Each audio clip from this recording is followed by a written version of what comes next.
Hi everyone. Let's take a look at problem P11-4A, which deals with the retained earnings account and stockholders' equity. Okay, I'm going to read the problem now, or at least paraphrase it. We're looking at the Omega Corporation at the end of the year, 2007, and after the books have been closed, we see the following information. There's preferred stock with 10,000 shares issued of $1 million. There's common stock, 450,000 shares issued, 2.25 million. Paid in capital in excess of par value on preferred stock is 200,000, and paid in capital in excess of stated value on the common stock is $1.6 million, and retained earnings is $3,060,000. Okay, there's also some information provided. Number one, preferred stock is 7%, $100 par value non-cumulative, and since January 1st of 2006, 10,000 shares have been outstanding and 20,000 shares are authorized. Note 2 says common stock is no par with a stated value of $5 per share. There's 600,000 shares authorized. Note 3 talks about the retained earnings balance at the beginning of the year, which was $2,580,000. Note 4 says that on October 1st, 60,000 shares of common stock were sold for cash at $8 per share. Note 5 says a cash dividend of $400,000 was declared and properly allocated to preferred and common stock on November 1st.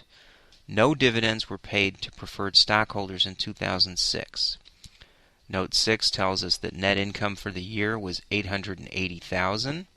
And Note 7 says at the end of the year, 2007, the directors authorized disclosure of $130,000 restriction of retained earnings for plant expansion. Okay, let's look at Part A of the instructions now, which asks us to reproduce the retained earnings account and T account for the year. Okay, so let's put a T account together. Why don't we do it right here? And we'll label this retained earnings. And I'll just do it that way. We'll draw a line so we can actually see our T account. Okay, and then I'll put the descriptions over here. Alright, what do we know? Weren't we given to the left of my mouse, it says January 1st, 2007, the balance was 2580000. So let's drop that in. Okay, and let's just format this a little bit. Now I'll bring this back so that we still have the same screen here. We'll make this one a little bit bigger too, so that we can see it. Okay, so what we know is the beginning balance was 2580000. Alright, what else do we know? There was a discussion in here about a cash dividend. Right there, to the left of my mouse, or to the right of my mouse, number 5 said a cash dividend of $400,000 was declared and properly allocated to preferred and common stock on November 1st. Okay, well, when we declare a dividend, we usually will debit account called dividends declared, or we may just debit retained earnings directly. If we use a dividends declared account, we eventually will close it into retained earnings. So the net effect is that there's a decrease in retained earnings of $400,000, so we should show that. Instead of using beginning balance here, I think I'm going to use the date. So that 400,000 I think took place on November 1st. Yeah, to the left of my mouse it says November 1st. So I'll just put 11/1, or I'll put a date there, November 1st, and the beginning balance would be January 1st. This is all the current year. We're only modeling the T account for the current year. So we have a decrease there. The next thing, that takes care of the dividends. Now let's figure out what happened with earnings. Let's see if we can come up with that dollar amount. All right. Well, net income is given in this problem. To the right of my mouse, it says net income for the year was $880,000. So let's drop in that $880,000. I'll use the same format. And now that we have that, what we can do is just compute the ending balance, because that's everything that impacts the retained earnings account. So we'll take the beginning less the dividends declared plus the net income. Oh, I should label that. That's net income for the year, right? Which always increases the retained earnings account. And the end result is that 3 million. Let me bold that. 3,060,000, and that's the answer to Part A. Okay, now let's take a look at Part B, which says prepare the stockholders' equity section of the balance sheet as at December 31st. Okay, let me just get this out of here for now, so we've got some room to work. And I'll probably have to scroll the screen a little bit, so bear with me. But let's put in our titles. Omega Corporation. We're going to work on a partial balance sheet, right? So I'll just label it at that. December 31st, 2007. Oh boy, I don't like it when it chooses the format for me. I'd rather I get to choose it. Alright, so I'm going to go over here and merge and center all of this, and then I'll use my format painter and just label that down, maybe draw a line under this, and I think that looks professional enough. Okay, then we're going to start off with stockholders' equity. We're only working on a partial balance sheet, right? So the first thing that we would appear would be the paid-in capital.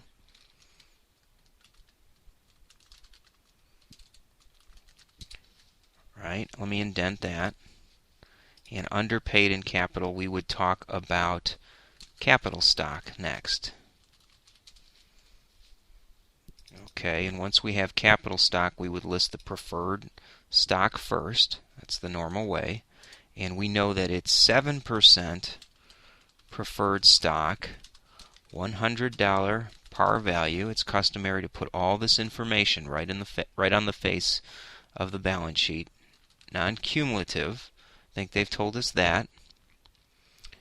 And then you have to indicate how many shares are authorized, issued, and outstanding. So we would write something like 20,000 shares authorized, 10,000 shares.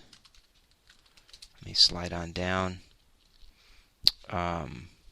Issued and outstanding. Okay, and then we'd put the dollar amount in, but let me indent this the right amount. Okay, now I'm going to slide the screen, so bear with me, everybody. Give us some room. And we would put the, you know what? Just to give us some room, we'll put 10,000 on this line. And then we would put the dollar amount. Let's widen this one. Here, we'll shrink this. We'll widen this one. And then we'll put it in that column. Okay, so, and that's going to be that $1 million of the preferred stock, the $1 million that we know about. So we'll put a dollar sign on that. No decimal places. And now I see that that's really wide. We probably don't need it to go that wide. Okay, once we have the preferred stock and all the detail, then we would put in common stock. Let me just format this so we're indented in the same place.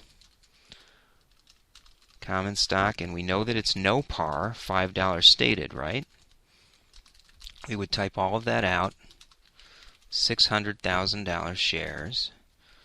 You have to put all of this information. We need to say what's authorized and what's issued. 450,000 shares issued and outstanding. Okay, and we have the amount to the left of my mouse, so we need to just fill that in. 250,000.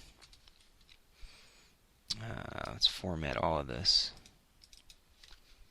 Great. And once we have that, the next line down would say total capital stock. And I'm going to do this in one column, and we would just sum from above, or sum from there. So we would get 3,250,000. Okay, now I'm going to slide down a little bit more to give us some room, and then we would put in the additional paid-in capital. So let me format this one here. I'm going to put it directly under here. Normally we'd have a space there, but since we don't have much real estate, let's do it this way. And then we would say in excess of par value on preferred stock. And that additional capital, I believe they already gave us that amount, was 200,000. Let's slide up and see if we can find it. Yeah, to the left of the mouse is 200, then 1,000,006 for common. So we'll drop that in. And I'm going to copy again, and this time put in common stock. And that amount was the 1,000,006. Let's format this. This has to just be a comma with no decimal places. And then we would drop in something called total additional paid-in capital.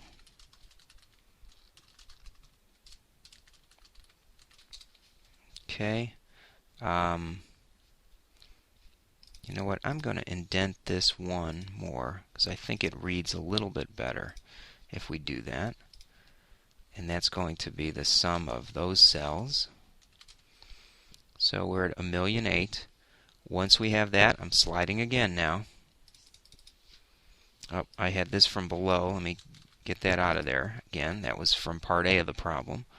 And we would drop in a total called total paid-in capital. Okay. Hit that. And I will indent that one more time. Put an underline here. We'll grab from the total capital stock plus the total paid-in capital to come up with total capital stock and paid-in capital. And it still would be called total paid-in capital. And then the next part we would add in is the retained earnings. And somewhere in the retained earnings, we have to talk about the changes. We have to talk about the restrictions. So we would say, see Note A. Okay, let's indent that. And this one has to line up essentially equivalent to the paid-in capital line. Yeah, so I've got that written down. And of course, we knew from Part A that amount is of retained earnings is 3,060. We would drop that in.